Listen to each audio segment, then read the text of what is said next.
Pentolan OPM Bengis berhasil diringkus Satgas Operasi Damai Kartens di Nabire.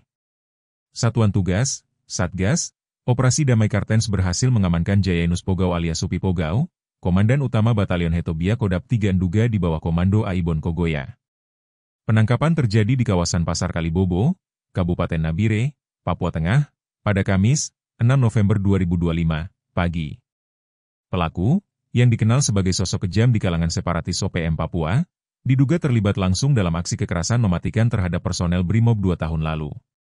Operasi penangkapan ini menandai kemajuan signifikan dalam upaya penegakan keamanan di wilayah Papua yang rawan konflik.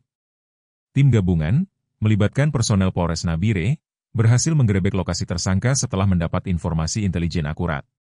Jayanus Pogau ditangkap tanpa hambatan, membuka peluang pengungkapan jaringan lebih luas dari separatis OPM di bawah pimpinan Aibon Kogoya. Kepala Operasi Damai Kartens, Brigjen Pol Faizal Ramadhani, menegaskan komitmen aparat dalam memerangi ancaman keamanan di tanah Papua. Penangkapan ini menjadi bukti keseriusan aparat dalam menegakkan hukum dan menjaga stabilitas keamanan di tanah Papua.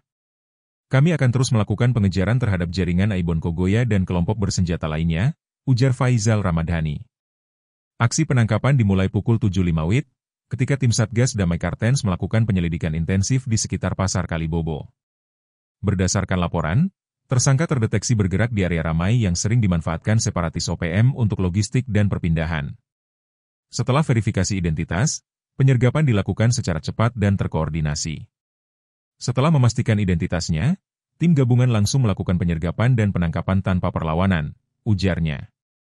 Download Tribun X sekarang, menghadirkan lokal menjadi Indonesia.